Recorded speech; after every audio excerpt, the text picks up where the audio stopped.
So the first step is when we break up with ourselves, which is challenging because the breakup is to break the structure so that the energy can go up, right? So it's a breakup, and we're going to have numerous breakups. If we really are warriors in the heart work, it's an ongoing breakup, right? And to be, it's not going to feel comfortable when it's not comfortable. So it's about changing this relationship with discomfort. It's not going to be peaceful when I'm feeling angry. When I'm upset, I'm going to be upset. So getting down on ourselves when we get upset is futile. It's futile because getting, angry with myself because I'm feeling angry is futile. Getting sad about my grief is futile. Getting afraid of my fear is futile, right? Those states are going to pass through. And the thing is, when we are going through, when we are integrating something, we feel it. And because it is about discomfort, as it moves through our awareness and is cleansed through the movement of our awareness, moving through our awareness, that we feel it. And so that's where blessed are those who mourn, for they shall be comforted. In other words, when I be with myself in my grief, and I realize that the resonance of being knows no order of difficulty in bringing resolution to what I'm going through, that brings me great comfort. That's the comforter. The comforter is being without condition, what that is, right? Is the revelation that we enter that God is not a being who does things. That's the world of the doer. The world of the doer sees God as somebody who does something, right? And so the doer says, God, do something! Right? Please do something for me, right? And that's because it's hard for us to really get what being is. That God is a verb, not a noun. God is being, right? It's that thing of, the Buddhism is a great example, right? I've actually got this great Buddhist bangle that I got. It's my manifestation of abundance bangle. It says in that, in Tibetan it says, Om Mani Padme Om, right? Oh, money paid to me, Om.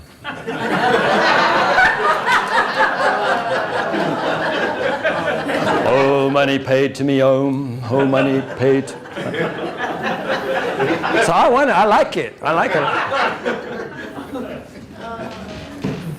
But Buddhism is a great example. In fact, it's all a great example. But let's use Buddhism because it's it is a good one. The Buddhist disciple comes to the Buddhist temple and says, I want to be like Buddha, right? and looks at the statue of Buddha and says, okay, sitting in a lotus position, let me do that. Right?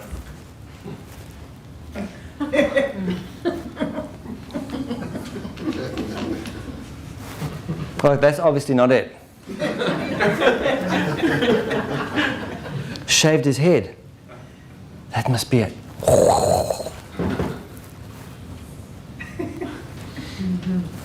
That doesn't work either. Ah, he's holding those beads. Those beads, right. So let me...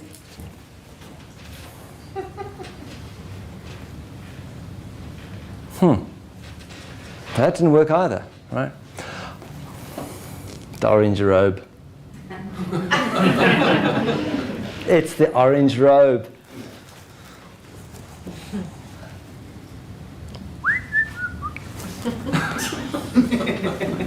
Oh, I figured it out. I figured it out. The half smile on the face.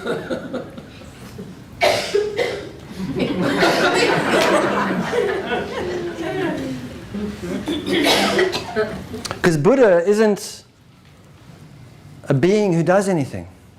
But while we're in the doer world, we're going to look at what someone's doing and go, okay, if I just do what they're doing, if I just do that, then I can be that.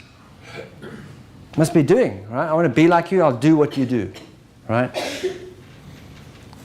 Because Buddha isn't a being who does something, Buddha is being. Because that statue is actually a statue of someone being. They're not doing anything. There's no movement. I'm just being there. It's just being. When we are being without condition at the causal point, we are Buddha. But the moment I start doing something, Buddha has left the room. And the doing means trying to feel better, trying to manipulate the experience, trying to change it into what I think it should be. That'll make me feel better and make everything all right and help me understand and all of that. All of that behavior, that chases Buddha right out the room. It's the same when we look at this person Jesus, like, wow, what did he do?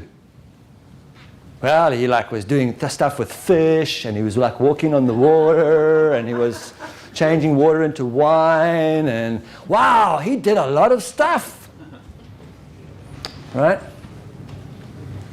But it actually had nothing to do with that. Nothing whatsoever. The focus on doing is the teaching about Jesus. When we get into our own experience and have the revelation of the power of being without condition, then we get in touch with the teachings of Jesus. There's two different. The teachings about Jesus people have already killed just about all the teachings of people, Jesus people. They went around and killed as many of them as they could. Right? Until they're almost completely wiped off the earth. And now we have the teachings about Jesus everywhere. But very much not aware of the teachings of. It's the same with Buddha. We know the teachings about Buddha. We don't know the teachings of Buddha.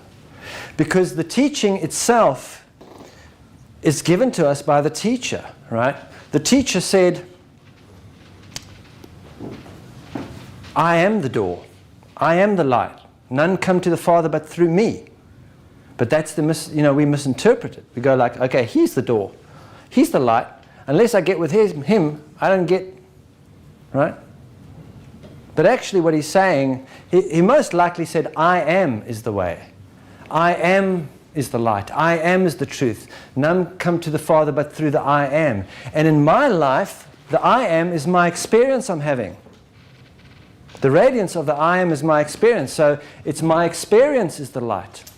My experience is the way. My experience is the truth. I enter the vibrational by fully validating my experience. And this is the profound thing.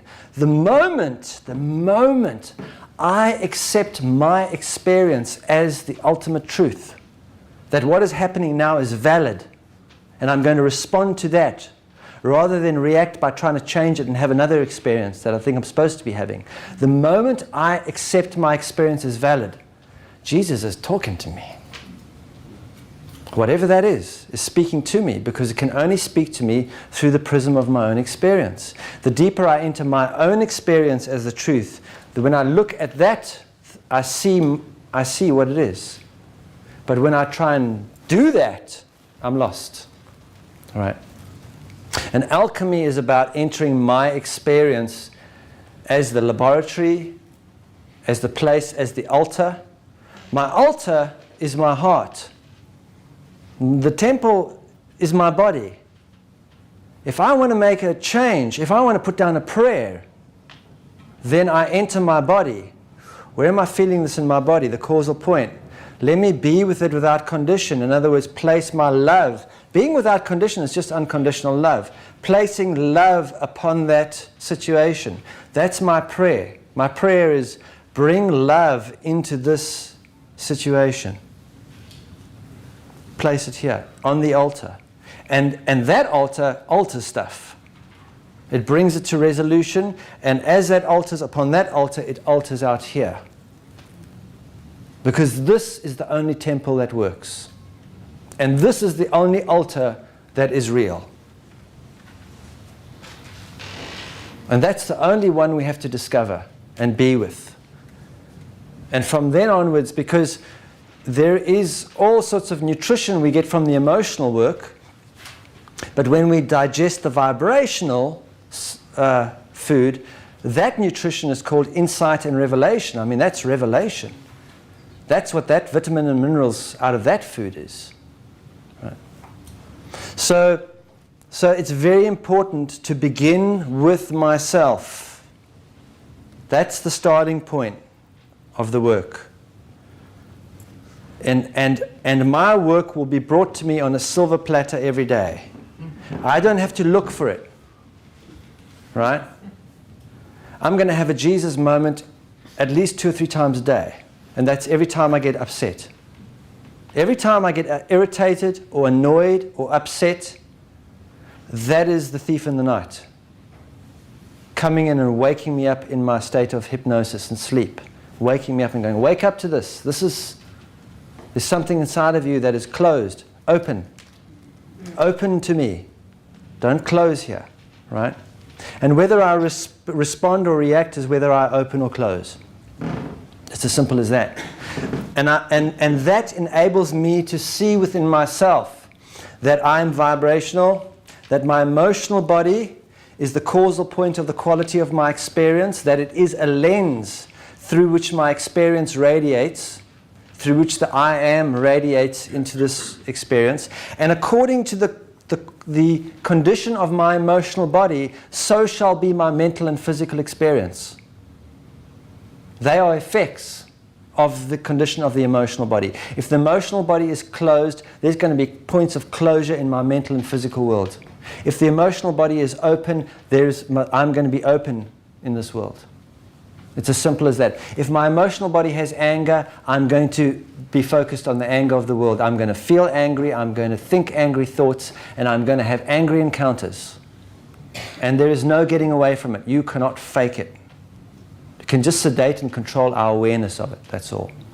But it's very important that I see that in myself and give myself the time and space to get that experientially, to receive that experientially.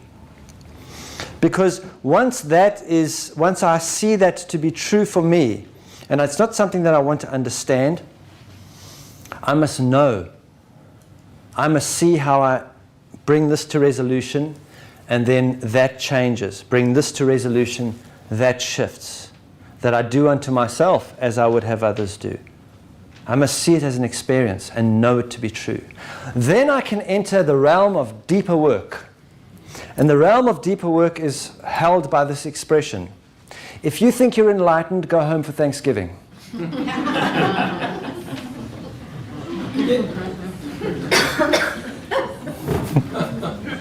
Because that group of people are ascended masters.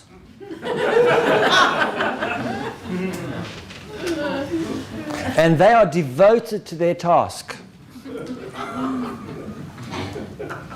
And they are so devoted to their work, they will do it until it's done. Right? And their work is to show you blockages in various places. Their work is not to do what you're up to. They are not alchemists. Not everyone is an alchemist. That's why it doesn't require many. It doesn't.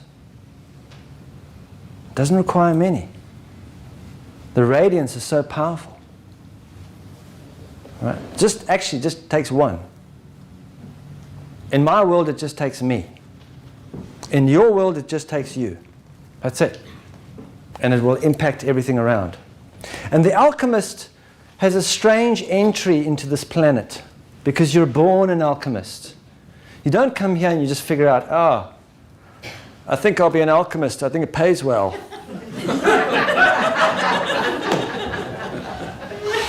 Don't know about the retirement benefits and stuff, but, right? An alchemist enters the world with felt perception. Quite very well developed felt perception. An alchemist can feel the consequences of their presence in the world and what's going on with others. And so when they enter this world, into the family nest, this unit of beings that they arrive in, it's very uncomfortable because everyone's behaving in a really weird way. And they have all this fear, anger, and grief that they appear to be completely unaware of and behaving from it, but doing nothing about it. Like pretend it's not going on, right? And when you go, hang on, there's some stuff, just get on with your life. Just get on with it. Don't know what you're talking about, right? And so when an alchemist is young, one of the questions an alchemist may ask themselves is, am I adopted and no one broke the news to me? Because these group of people around me are pretty freaky. They're weird. They're aliens. Either I'm on the wrong planet or they've invaded mine. But, right? And an alchemist, what an alchemist will do is at the earliest possible opportunity will run screaming from the nest. Ah! Right? Move away from the family. It's very uncomfortable to be around the family because they don't even know why, because there's no point of reference for it in the world, the discomfort. But actually why is because it feels uncomfortable.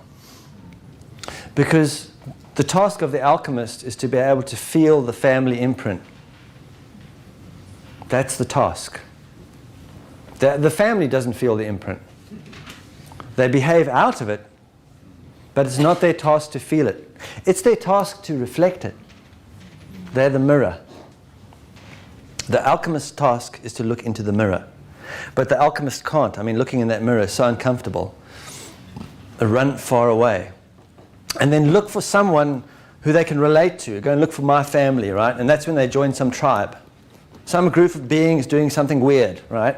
And go like, oh, we're into aromatherapy or sound therapy or Reiki or, you know, something like really weird that the rest of the family, like, that's voodoo. You're going to go to hell for that stuff. Right. But the alchemist goes like, this is wild. I mean, I can figure it all out now. I know what's wrong, right? I figured it all out. And the moment the alchemist figures it all out, okay, I know what's wrong. He goes home and goes, okay, I've arrived, and I'm here to fix you all. I know what's wrong with all of you. Right? That's the dinner at Thanksgiving. Where the moment of enlightenment ceases to be of any importance or validity, right? In fact, the light just seems to go out. Right? There is a journey that we take. This journey has got 3 phases to it. And it's important to realize these phases. Because so when we see where we are and where we're moving, it's helpful. It's the phase of authenticity, integrity, intimacy. Right? The first step is authenticity, and it's what the word says. Right? Authenticity is, what is the author of this experience? Or we normally start by saying, who's doing this to me? Who is the author of the experience? And the authenticity question is, why does this keep happening to me? Why does this keep happening to me? Right? I'm kind of stuck in the same situation over and over. I just can't keep. Right? That's wandering in the wilderness, right? And the authenticity work is when we realize the emotional imprinting, that I've been imprinted, that I'm functioning on a software program that was downloaded when I was a child. And I'm just running that software, and it runs me. And you know what? I don't like that software. I need an antivirus program. Right? The presence process, by the way, is deliberately written as an antivirus software. All right? It runs, starts cleaning out the viruses. You run it a few times, right? So the authenticity work is the realization of the imprinting and the impact it's having on my experience. Then we enter the integrity work. And the integrity work, the authenticity work is very much physical, because it's because of our physical discomforts that we start kind of waking up. It's very uncomfortable. It might be a physical disease, physical relationship, physical. And then the integrity work is when we move into the mental, where we go quite mental. And the integrity work is the metaphysical. And the metaphysical, the authenticity work looks like this. When I'm in the authenticity place and awakening to authenticity and what that's about, it's like I'm sitting in a restaurant. There's food in front of me. I don't like it. There's people around me. They annoy and irritate me. There's a waiter standing next to me, and I'm shouting at the waiter for the quality of the food, even though I know the waiter doesn't cook.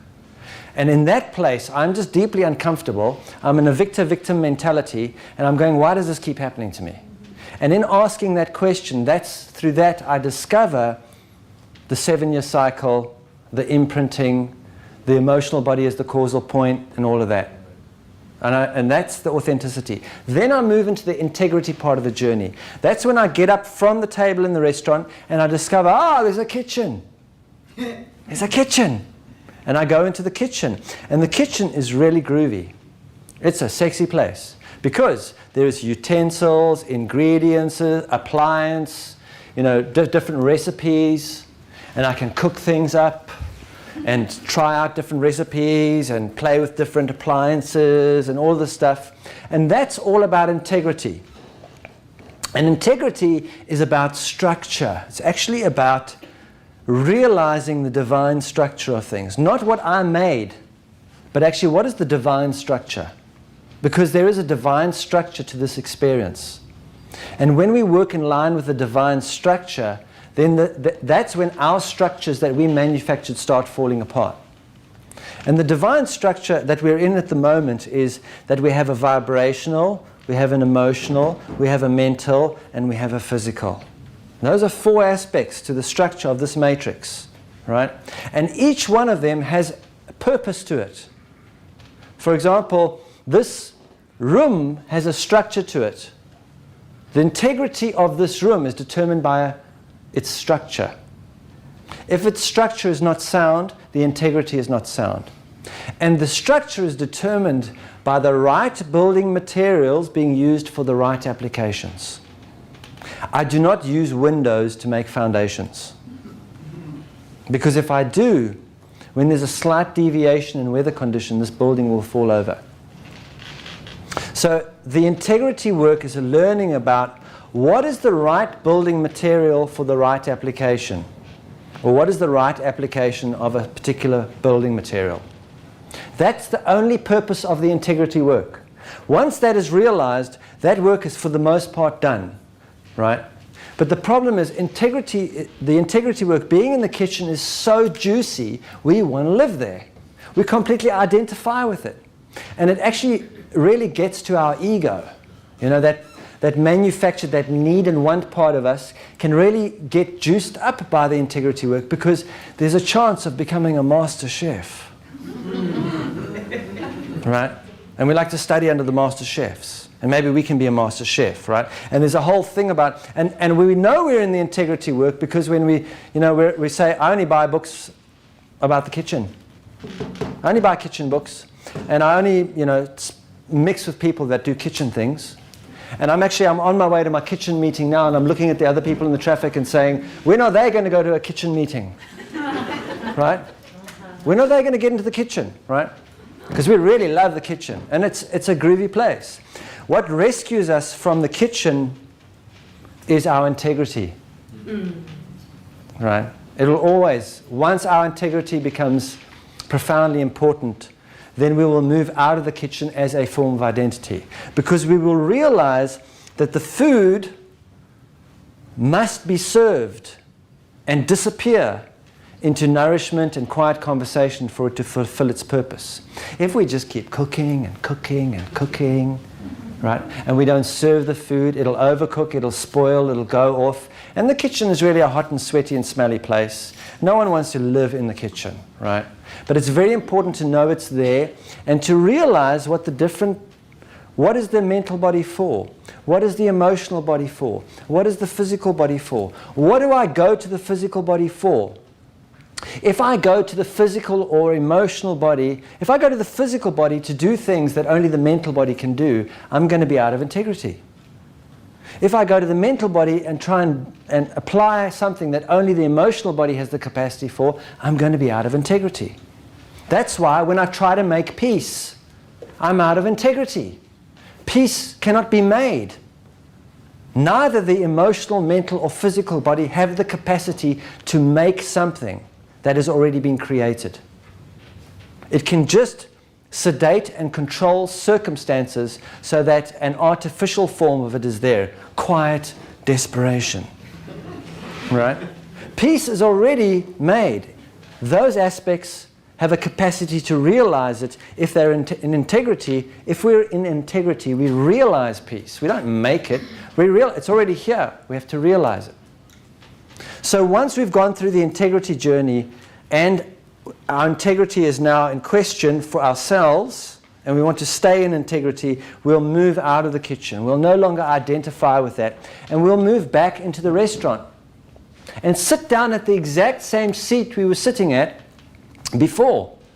The same place. You know, they say before enlightenment, chop wood, carry water. After enlightenment, chop wood, carry water. In other words, I'm back at the table. I've got the food in front of me. There are people around me. The waiter's here. But I'm no longer, it looks from the outside that I'm in the same experience I was in before I entered the authenticity journey. But if you look carefully, I'm not. I'm not interfering. I'm not entering fear about what's happening to me. I'm taking full responsibility for my part of the experience. I'm not saying I create my own reality. That's the integrity freak out that's happening, right?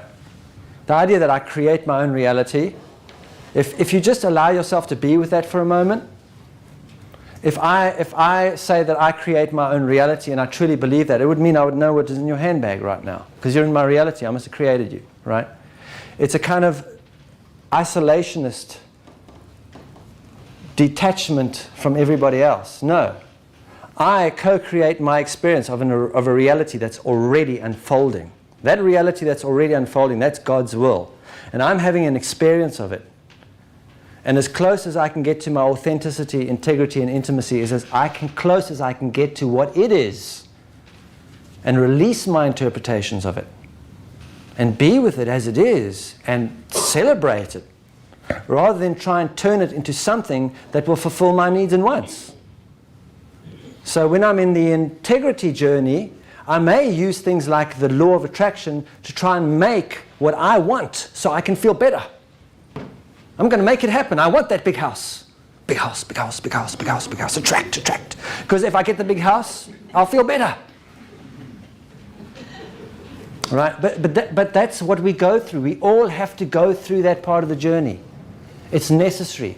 Because that's how we regain our integrity.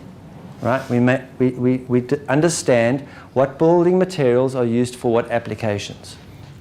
Because if you stay with the law of attraction stuff long enough, you will realize that the mental body can't make anything work.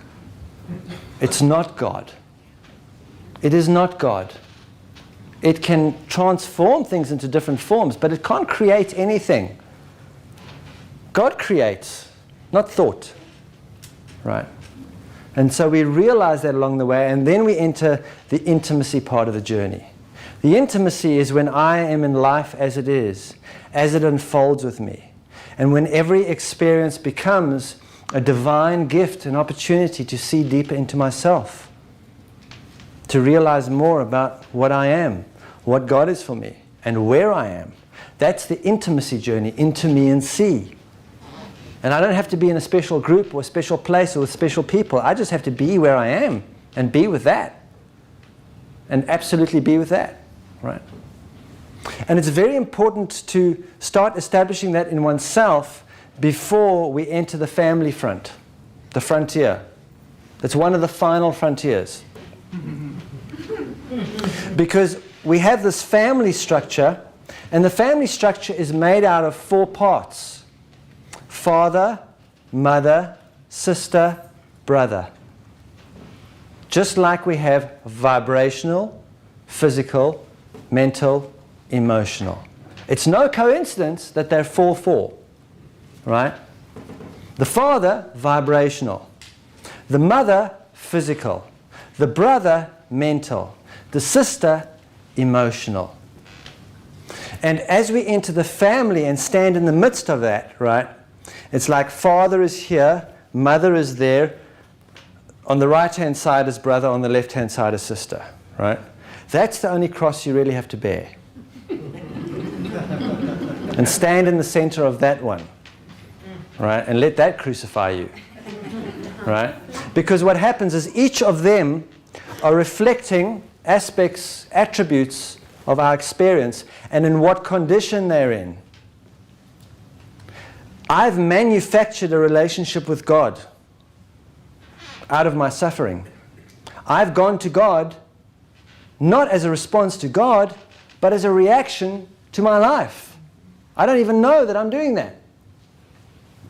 Right? And so I have a relationship with God that's manufactured. But if I want to know what my real relationship with God is right now, how am I being with my birth father, whether they're in the world or not? When I bring up the image of my birth father and the feeling that comes up, that's the authentic feeling I have about God. That's the authentic feeling. That's the blockage between me and God. The manufactured relationship I have has been to suppress and sedate that, awareness of that. The same thing with my mother. Because the father is about guidance, the vibrational. And we think that's the farthest thing away from us. That's why we call it the father, right? And then the mother is matter, right? And mother, the relationship with mother is about being in the physical. And being in the physical, nurture nature. Am I able to nurture myself while I'm here? Or do I require you to accomplish that for me? The mothering is all about nurturing. And if I want to know how I really feel about being on this planet right now,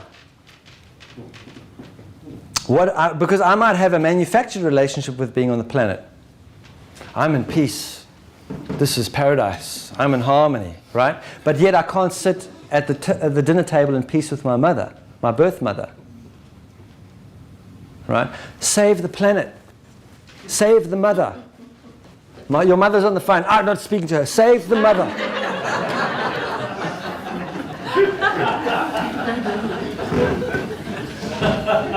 So these attributes are going to help us get real about some things, about our condition of our inner attributes, right? My relationship with my birth mother, whether she's in this world or not, when I bring in an awareness of her up, whatever feeling comes up is my authentic feeling about being on the planet at the moment. And where I'm blocked to really connecting with what this mother is. It's the same with my brother. My brother is the mental body, right? And the teaching of the brother is really about my lesson, my life lesson. And the greatest life lesson at the moment is that our experience is valid. That's the greatest lesson to receive. Because if I do not embrace my experience as valid, as my truth, then I will not look at you and perceive you to be in your truth. I will not allow you to have your experience. And one of the reasons why there is so much war on this planet, have you noticed the war on the planet is between brother and brother? There's not armies of women like, there's armies of men. And that's a manifestation of the fact that I do not accept my experience as valid, and therefore I will not accept your experience as valid.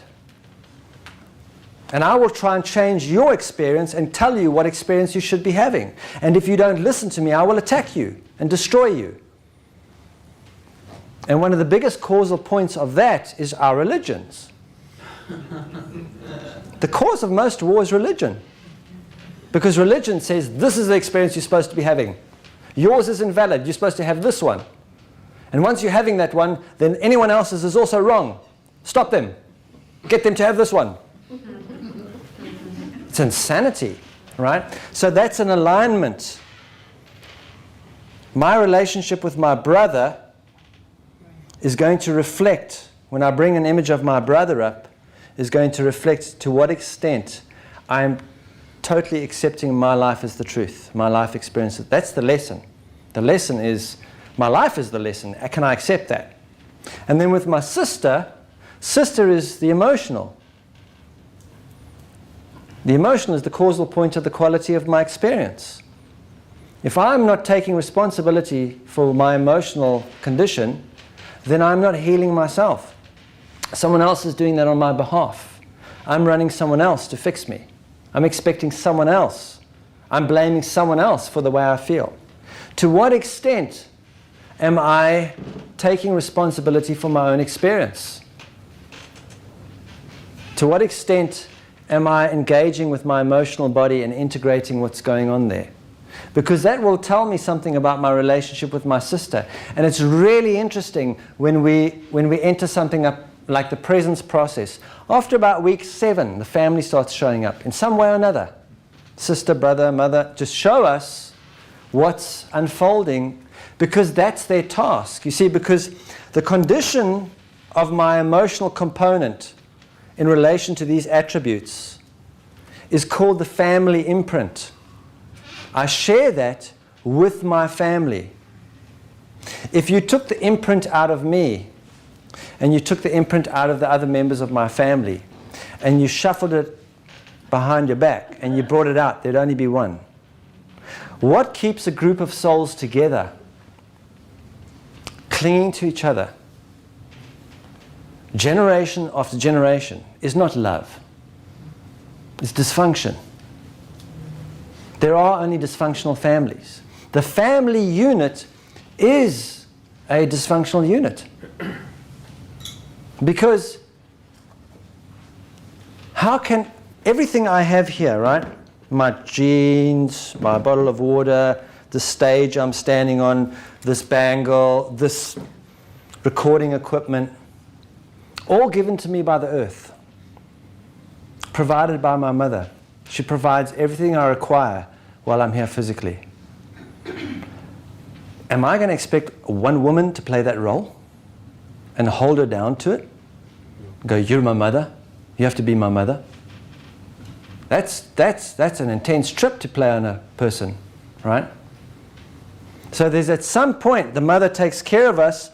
This being radiates the mother for us until we can stand on our own 2 feet and walk off into the experience, and then to awaken the mother within us, to awaken the relationship with the mother in us, that we awaken through nurturing. If I keep expecting that woman to be my mother all the way through, that's a hell of a trip to lay on someone, right? It's the same if I do not accept my own inner guidance. If I'm waiting for someone else to tell me what to do all the time, my relationship with my father will be problematic. My father is there in the beginning to be guidance, but then that must come from within. And it doesn't matter if I run away from my family and I run across the planet. And I stop, because wherever you stop, stand there for a few moments and the family will appear. Boom, boom, boom, boom. It'll be my boss. A woman significantly older than me in my experience will play my mother. Males and females around about my same age will play brother and sister. And I'll marry them anyway. Remember our definition of love. What holds a family together is not love, but a definition of love that has been passed from generation to generation to generation like a baton. And the alchemist gets born within that condition, and their task is to feel that and transform it. To look at the mother and go, okay, what's that feeling? Let me be with that without condition. Not about, I'm going to change you, mother. I'm going to get you to change your ways because then we can get on.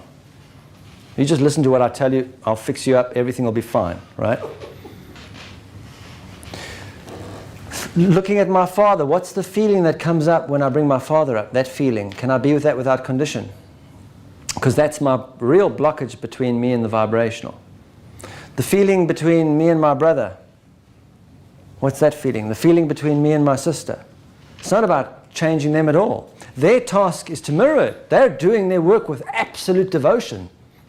They will never let us off the hook because they want to be released too. So when Jesus says, who is my mother? He's saying, I've done that work. I'm not holding any of those souls to play those roles. I have become that for myself. I nurture myself. I accept my own inner guidance. I've taken my life experience to be my teacher. The mental, that's the mental, I get all the lessons out of that. I am healing myself. I'm taking responsibility for my own emotional body, right?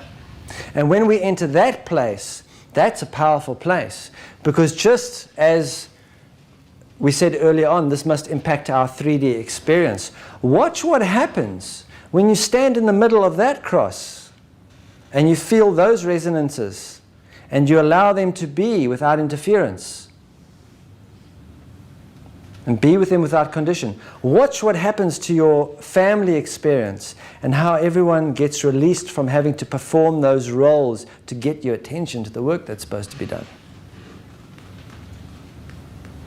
And that they get freed just like we get freed. Boom.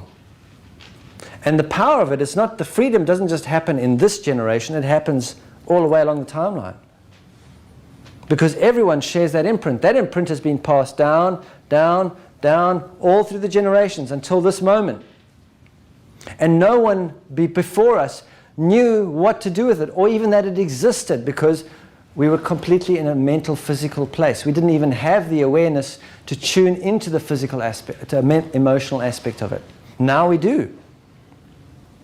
And it's just like as we dismantle our groups that we've been in when we couldn't be by ourselves, and they dismantle so I can enter this group wherever I am, my authentic group, as I take care of the family signatures consciously and dismantle that, those beings will always be there. In fact, the level of intimacy with them will be profound.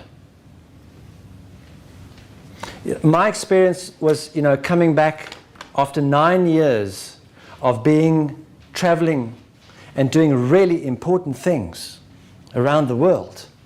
Shamanic things. Reiki things. I came home after 9 years and my mother invited me around for lunch. Right? Come on over and have some lunch. Great. And we sit down and have lunch and she asks the question. So what have you been up to? And I fall for the setup, right? Well, fire chief in the Native American church, Reiki master, aromatherapy, light therapy, sound therapy, extraction of consciousness from a time-based paradigm, procedure to accumulate present moment awareness, consciously connected breathing, right? Probably went on for about an hour. Right?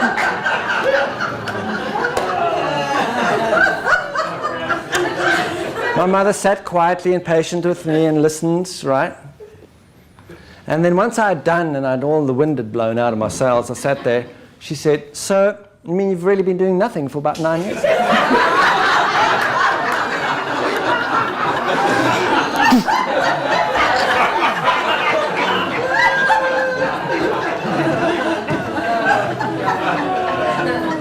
Talk about dying while living.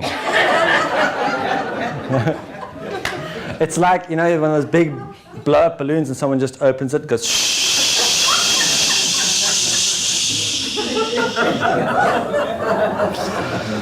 Then I learned the meaning of discernment. Discernment means you don't lie to your mother. You just don't tell your mother everything. Because the truth is, she doesn't want to know everything.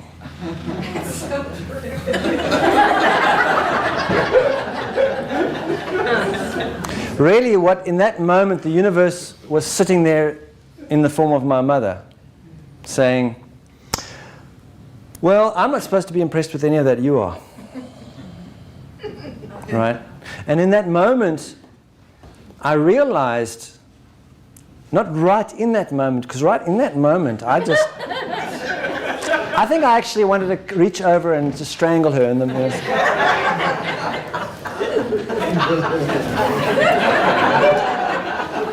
right. But I realized as a consequence of that experience how much I required other people to validate my experience. When something good happened, I had to pick up the phone and tell someone, you know what happened to me? Because unless I told someone and they told me how good it wasn't valid. And when something bad happened, the same, you know how terrible it is, right? And I realized how much of my behavior was invested in that. And that I was to be the one to fill that role. Because if I didn't fill that role for myself, I manufactured all sorts of drama unconsciously in my life to get that from others. I was unable to receive it from myself. I had to get it from others. And that's when I discovered the mirror, right? The power of the mirror. The mirror is the most powerful tool we have. It's amazing that we go to the bathroom to deal with our stuff, right? And you want to deal with your shit, you've got to go to the bathroom, right? And in every bathroom there's a mirror. And it's not a coincidence, we put mirrors in all the bathrooms, right? So the mirror is a powerful tool because every day, every one of us will stand in front of the mirror. More than once. More than once. How are we being in front of that mirror? Because there's a part of us that when we're looking into the mirror doesn't know that that's us looking back. It just has no idea. It just sees someone else looking back. And it's watching, because that person's always around. And it's watching how that person behaves. How is that person behaving towards me? Does it kind of ignore me? Like doing my hair. I don't want to look at myself, I just want to do my hair, right? What is it doing in the mirror, right? And I realized that the mirror was so powerful. And so I started to develop a very tangible relationship with myself through the mirror. I started talking to myself. How are you today? Good to see you. Right? And even after a presentation like this, I know I'll end up in a bathroom and there'll be a mirror.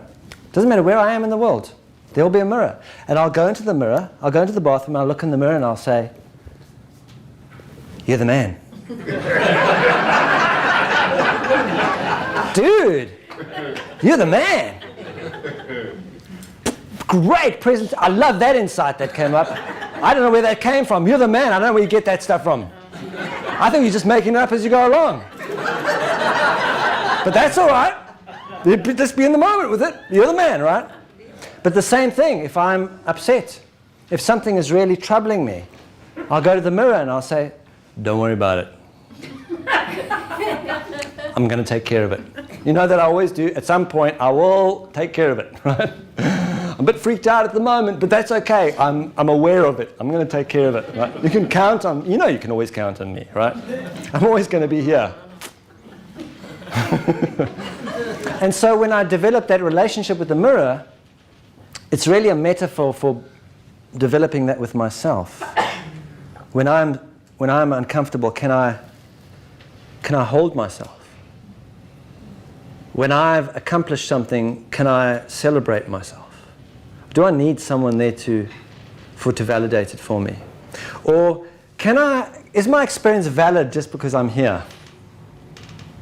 Right? Can it just be valid because I'm here with myself? And moving towards that point. Because the less of that I do, the more I'm going to, if I don't go into the mirror and do that for myself and say, you're the man, right? If I don't go into that, then my behavior unconsciously will get you after the presentation to tell me how good it was. Because I'm not doing that for myself. I'm not accomplishing that. And that's really about the nurturing. It's one aspect of nurturing. Do I take care of my body because I'm in it? Or do I take care of my body because someone's looking at it?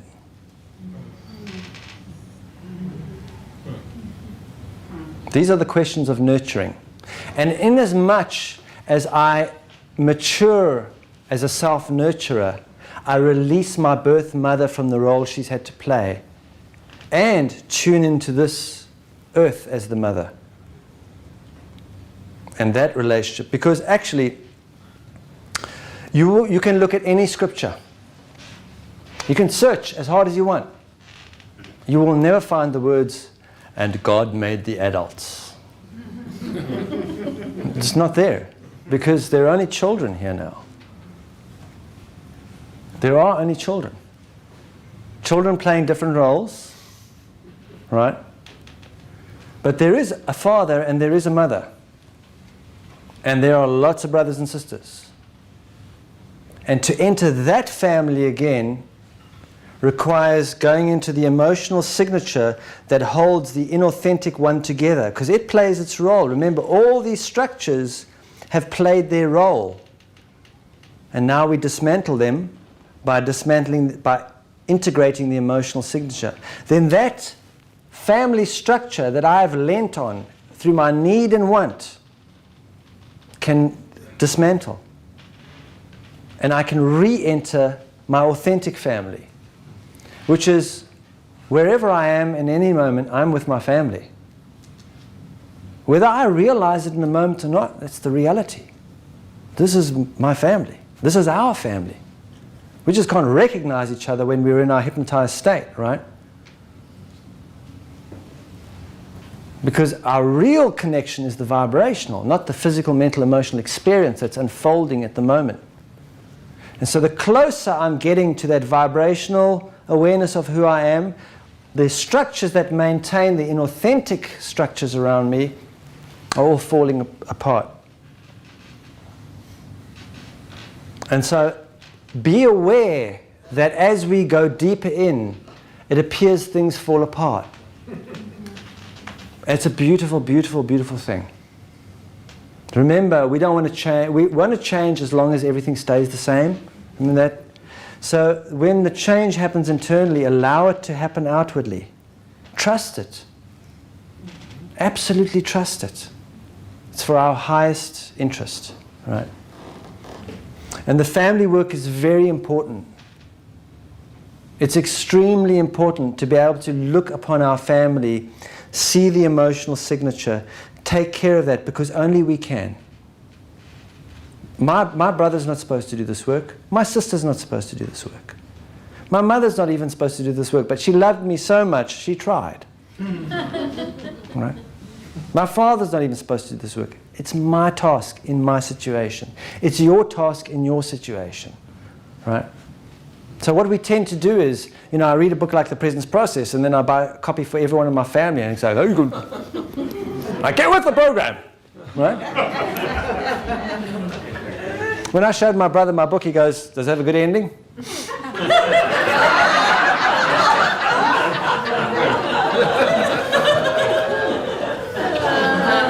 Yeah, but it's pretty messy along the way. And I don't expect my brother to read my book, any of my books. I know he loves to have them on his shelf. And I've written a message inside for him, and he loves, and he probably shows his buddies. But he's not going to read it. Why? That's not his journey. His journey is just as profound as mine. It's different. And it's valid. And it's what's required, right?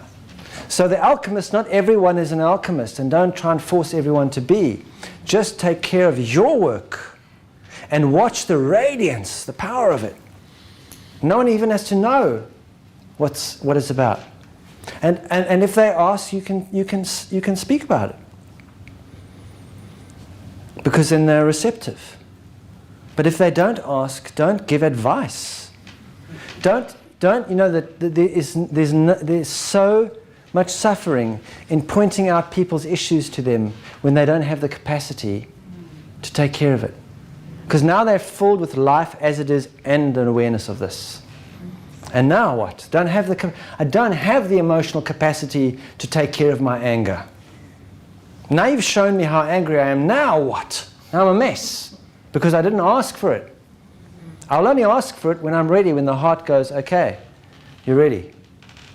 So step with care with the family, with love and care. And the most loving thing the most loving radiance we can bring to our family is entering the emotional signature, the causal point that's being reflected back, and being with it without condition, because it's in us anyway. We share it intimately. And as that moves within us, watch the transformation out there. It's miraculous. It's irreversible. It's real. Right? And it doesn't happen with anything we're doing, and that's what's profound about it. And that again will enliven our state of being. Right? And realize, like today, I realize my mother's a saint. To have to put up with me all those years, right? Quietly, patiently going, oh, he'll eventually get it, right? My mother's a saint. I wouldn't change her. I would never change a thing about her. And I'm so glad that all my attempts to do so failed hopelessly.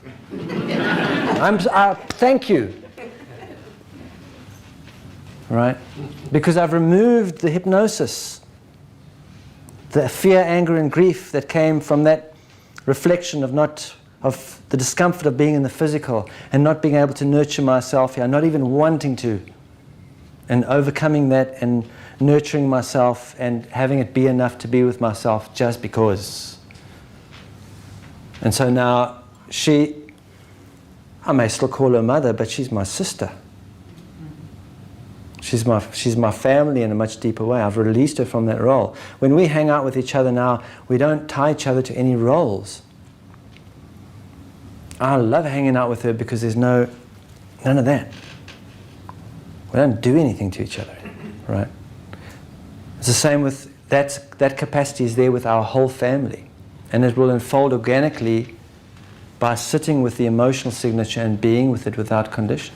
You don't even have to go to your family for Thanksgiving. You just have to sit where you are and bring up an awareness of them. And you will feel it.